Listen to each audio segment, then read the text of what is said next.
Hello guys, Radhe Radhe. आप सब कैसे हैं? आशा करती हूँ आप सब अच्छे होंगे और स्वस्थ होंगे।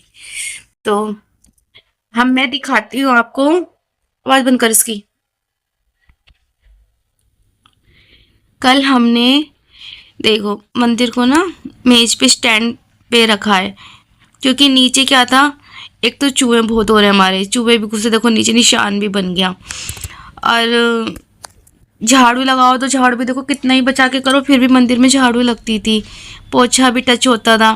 इस वजह से हमने देखी, अब इसको स्टैंड पे रख दिया। कल रात हमने, इतना भारी वजन है इसमें, इसमें ना 100 किलो से भी ज़्यादा वेट है इसमें, इस वाले मंदिर में हमारे।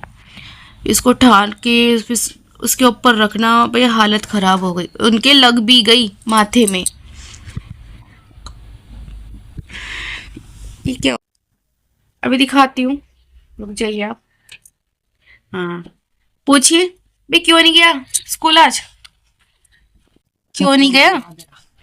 है, सब काम पूरा मेरा काम से क्या मतलब है? स्कूल क्यों नहीं गया है भाई? पिट नहीं रहे ना? लगा है सुबह, देख एक तो लग गया। बाबूजी 8:30 का स्कूल है और मैं 8 बजे भी आवाज, मुझे बताया ही नहीं कि टाइम चेंज हो गया स्कूल का। और मैं उठा रही हूँ और उठ नहीं रहा। अब जब दोस्त आ गया 8:15 जब उठ के आ रहा है कि अरे मैं तो भूल गया 8:30 को हो गया स्कूल। मैं तो नहीं सोचूंगी ना कि इसका स्कूल वही 10 बजे का है।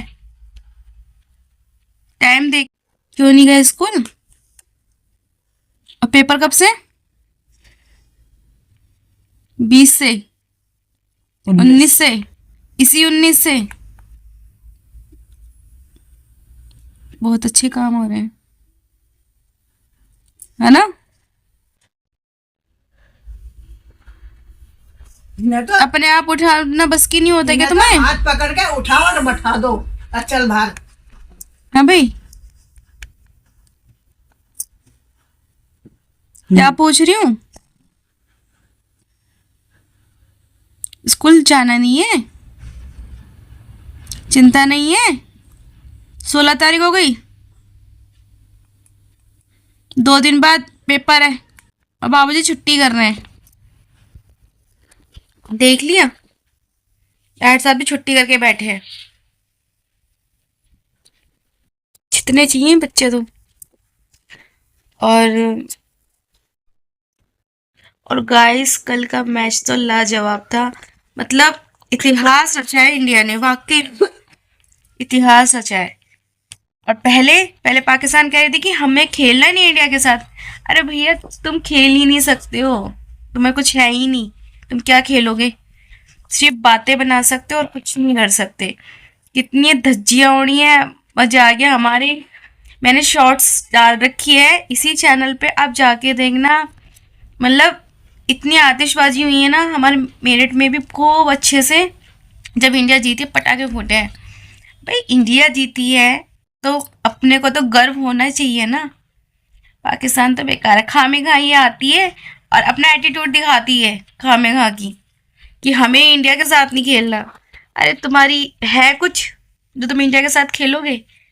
खामे खा। कौन से प्लेटफॉर्म पर? मुझे तो सारी पता है। क्यों? इस पर ट्रेन वाला वो ऐप डाल रखा है और उसमें डाल दूंगा 1 तारीख की कौन सी ट्रेन है। चुप रह ले, ज्यादा फालतू मत बोल। आज में फिर देखो, वैसे तो फिर वीडियो नहीं बना रही, कल हमें मंदिर के चक्कर में इतना टाइम लग गया था। और फिर जब मंदिर गए थे ना, इतनी भीड़ थी, इतनी भीड़ में तुम्हें बता नहीं सकती, पैर रखने की जगह नहीं थी वहाँ। लोगों का 4-4 5-5 घंटे में भी नंबर नहीं आ रहा था। हम जब, मतलब जहाँ मंदिर जाते हैं अमरनाथ के, आपके तो क्रेज ही कुछ ज़्यादा था, उस मंदिर का बहुत ही क्रेज था। इतनी लंबी लाइन थी, मतलब एक हमारे पड़ोस की गई हुई थी, तो उनका लड़का, इसका दोस्त है, वो आया, कह रहा आंटी मम्मी 12 बजे से लाइन में लगी हुई हैं और 4 बजे भी नंबर नहीं आया था उनका। अब ये देख लो तो कितनी लंबी लाइन होगी। बहुत ज़बरदस्त क्रेज़ है हमारे मेरठ के मंदिर में। अगर आप लोग कभी मेरठ आओ तो अमरनाथ की मंदिर ज़रूर जाना, ज़रूर दर्शन करके आना। वो शिवलिंग वैसी नहीं है कि वो स्थापित हुई है, वो मतलब प्रकृति की, मतलब है वहाँ, अपने आप ही है।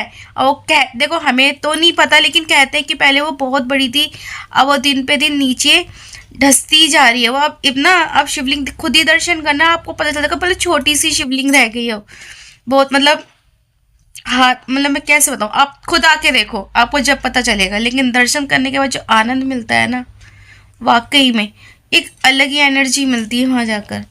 आप आओ मेरठ में कभी भी, तो आप ओगरनाथ के मंदिर में दर्शन करने ज़रूर जाना। और हमारे यहाँ ना वो वाला मतलब मंदिर है, शिवलिंग वो वाला भी है, वो दूसरा है मंदिर जहाँ मंदोदरी जो है पूजा करती थी शिव जी की, वो वाला मंदिर भी है। ठीक उससे पहले जिस ओगरनाथ के मंदिर की मैं बात कर रही हूँ, उससे थोड़ा सा पहले है। कभी मुझे मौका मिला तो मैं वहाँ, अगर मुझे मौका मिला तो मैं वहाँ जाऊँगी, क्योंकि वहाँ हम कम जाते हैं, ओगरनाथ की मंदिर ही ज़्यादा जाते हैं। तो मैं आपको वीडियो बना के ज़रूर दिखाऊँगी कि वहाँ का मंदिर। और अब प्लस गाइस ज़रूर जाना, बहुत अच्छा है मंदिर। और मैं आपको ना आज एक कहानी बताने वाली हूँ जो शायद आज की टाइम में सच्चाई है, वो सच्चाई है। आप कहानी सुनो, मैंने भी देखी थी।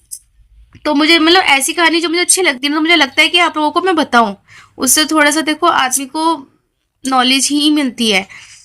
तो दो शेर, मतलब शेर थे, वो बहुत जख्मी हो चुके थे, बच्चे थे शेर के। तो हिरन ने उन जख्मी शेरों की मतलब देखभाल करी, बहुत सेवा करी, मतलब बड़े हो गए। तो वो जब भी चलती थी ना, तो वो दोनों शेर उसके साथ चलते थे। तो एक संत महात्मा ने उससे पूछा कि तुम्हें डर नहीं लगता, तुम शेरों के साथ चलती हो? तो कहती है नहीं। वो कह रहे ऐसे कैसे?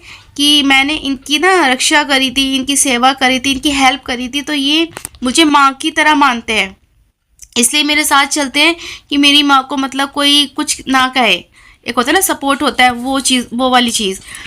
तो संत महात्मा ने कहा ये तो अच्छी बात है। तो उसी पेड़, वहाँ एक पेड़ था, उस पेड़ पे तोता था, तोता। तो वो ये बात सारी सुन रहा था। तो उसने सोचा कि मैं भी कुछ ऐसा क्यों ना करूं जो मतलब मेरा भी मान सम्मान बढ़े, मेरा भी खूब नाम हो, मेरी को सब रिस्पेक्ट करें। तो उसके मन में ये चाहना मतलब आ गई कि मुझे भी कुछ ऐसा करना है कि मतलब सब मेरी इज्जत करें। तो उसने क्या देखा, मतलब कुछ टाइम बाद, कि एक सांप था, वो बहुत जख्मी हो चुका था, उसके ना कांटा लग गया था, तो उसके ब्लड निकल रहा था। अब वो मतलब करार, मतलब तड़प। तो उसने उस सांप को देखा, और उस वो मतलब दर्द से तड़प रहा था वो। अब उसको यूँ लगा कि मुझे इसकी मदद करनी चाहिए। उसको तो वही बात माइंड में थी ना कि मतलब हिरन ने कैसे मदद करी शेर की, शेर क्या कहते, पहली बात कोई जा ही नहीं सकता, सबको डर लगता है। लेकिन उसने फिर भी हिम्मत करके रक्षा करी उसकी, और उन्होंने उसको पूरा मान सम्मान इज्जत दी। तो उसके मन में तो अच्छा भाव था। लेकिन देखना इस कहानी से सीख क्या मिलती है, आप मुझे कमेंट करके ज़रूर बताना। तो उसने उस सांप के पास गया, उसका कांटा निकाला जो उसके चुभ गया था, और उसकी रक्षा करी, उसके प्राण बचाए। लेकिन उस सांप ने, जैसी जब वो ठीक हो गया, उस सांप ने उसको डंक मार लिया। डंक मतलब कहते हैं ना कि मतलब उसे ही काट लिया। तो वो तड़प तड़प तड़प के वो गिर गया। सांप ने तोते को डंक मारा, तो उसके अंदर जहर फैल गया, वो गिर गया। अब जब वहाँ से संत महात्मा, वही संत महात्मा वहाँ से गुजर रहे थे जिन्होंने हिरन से पूछा था, तो वो देखते हैं, वो पूछते हैं कि तुम्हें क्या हो, कैसे, मतलब ऐसे कैसे हो गया? तो वो कहते हैं कि गुरुजी, जब आप हिरन से पूछ रहे थे, जब मैं उसी पेड़ पे बैठा था, मैं सारी कहानी सुन रहा था, सारी बात सुन रहा था, तो मुझे भी लगा था कि मैं भी लोगों की मदद करूं, उनकी मतलब रक्षा करूं, मदद करूं, हेल्प करूं। अगर मुझसे कभी ऐसा होता है, मैं भी अपना मान सम्मान बनाऊं, अच्छा काम करूं। तो उन्होंने फिर पूछा कि तुम्हारे साथ ऐसा क्या हुआ? तो उसने कहा कि एक सांप था, उसके कांटा चुभ गया था, मैंने जाकर उसका कांटा निकाल दिया, उसकी हेल्प करी, वो बहुत तड़प रहा था दर्द के मारे। लेकिन जब उसका कांटा निकाला तो उल्टा उसने मेरे को ही ढस लिया, और इसलिए मेरी हालत ऐसी है। तो अब आप बताओ कि इस कहानी से आपको क्या शिक्षा मिली, कमेंट में जरूर। इस कहानी से आपको क्या शिक्षा मिलती है, आप बताओ। आप कमेंट में ज़रूर लिखना मुझे, जिसको समझ में आई हो कि क्या शिक्षा मिलती है। देखो मैं तो बताऊंगी इस कहानी से शिक्षा क्या मिलती है, लेकिन आप भी कमेंट करके ज़रूर बताइए। आप ये छोटी छोटी कहानियाँ होती हैं जो हमारे जीवन में बहुत इम्पोर्टेंट रखती हैं। अब आप सोचोगे तो मैं बताती हूँ अब आपको इससे शिक्षा क्या मिली, कि रक्षा उन्हीं की करो जो उस लायक हैं, हेल्प उसी की करो जिसे वाकई में जरूरत है हेल्प की। देखो शेर को जरूरत थी, मानती हूँ शेर भी खतरनाक था, लेकिन हेल्प करने के बाद उसने रिस्पेक्ट दी पूरी। उसने माना कि नहीं मेरे बुरे टाइम में ये बंदा काम आया तो मैं उसकी इज्जत करूं, मान सम्मान दूं। लेकिन सांप सांप ने वो चीज़ नहीं समझी। तो आप समझ रहे हो क्या बात है। कहानी छोटी सी है लेकिन इसका मतलब इतना बड़ा है ना कि आप खुद चौंक जाएंगे। मतलब ये हुआ कि शेरों की हेल्प करो लेकिन सांपों की कभी मत करो। अब समझदार आप खुद हैं, इशारा काफ़ी है मेरा कि हेल्प उसी की करो जो हेल्प करने लायक है, जो इंसान ठीक है। जो सांप है ना उनकी हेल्प करो ही मत, अच्छे इंसानों की हेल्प करो जो रिस्पेक्ट करते हैं, मान सम्मान करते हैं, जो समझते हैं कि इंसान की वैल्यू क्या है, या बुरे टाइम में कोई अगर किसी के काम आया तो वो वैल्यू समझता है। इसलिए शेरों की हेल्प करो, सांपों की नहीं। आज की वीडियो यहीं तक थी। तो आपको मेरी कहानी कैसी लगी? अच्छी लगी हो तो मेरी वीडियो को लाइक करना, शेयर करना, कमेंट करना और चैनल को सब्सक्राइब करना। और आप प्लीज़ सपोर्ट करिए, तभी मैं ऐसी कहानियाँ भी लाऊंगी। व्लॉग में कहानियाँ भी बताया करूँगी मैं आपको, एक अच्छी अच्छी टॉपिक भी लाया करूँगी और मस्ती मजाक की भी वीडियो बनाया करूँगी। तो हम वीडियो को यहीं समाप्त करते हैं। राधे राधे, हर हर महादेव।